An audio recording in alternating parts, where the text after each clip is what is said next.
Guys, labas tayo. Mamimili muna ako ng pagkain. At wala akong pagkain ngayon dahil nga Biyernes. At magluluto tayo ng makakain. Alam nyo guys, dito sa lugar ko maraming mapupulot na mga baso-basura dito. Tingnan ninyo. Kagaya niyan guys, oh. Alam nyo dito sa Saudi Arabia, yung mga Saudi kapag ayaw na yung mga gamit, tinatapon na. At tayo mga Pilipino ay na pinupulot natin. Kagaya niyan guys, oh. Yung upuan, malapit-lapit lang ito, bubuhatin ko eh, di ba? Sa atin, ano yan, nilalaban lang. Pero dito sa Saudi, tinatapon na yan. Marami mapupulot dito. Nung mga nakaraang mga taon, nagpunta ako sa Riyadh, ang dami ko rin napupulot na mga baso-basura na tinatapon. At tara, maghanap tayo guys. Minsan kasi mapapakinabangan din. Ayan, kagaya niyan, yung timba. Pwede mo yung paglalagyan ng tubig. Pero marami kaming timba. At yun guys, oh. Ano ba to? Pwede to guys. Ang ganda, oh.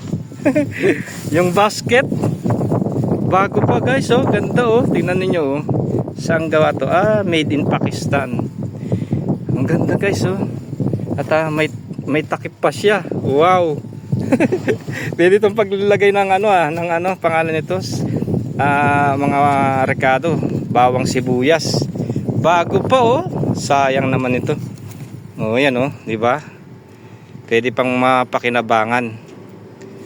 Oh, sinong relate diyan sa mga nandito sa Saudi, di ba? Sayang din naman ito eh. Kung bibilin mo to, mayroon na ding halaga.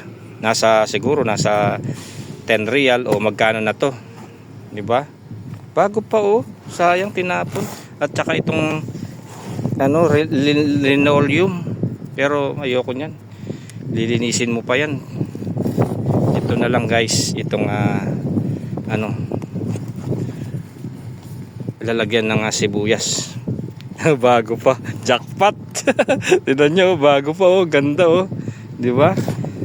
Meron tayong lalagyan ng sibuyas. Ito ay gawa sa dahon ng dates to siguro, yung tamar.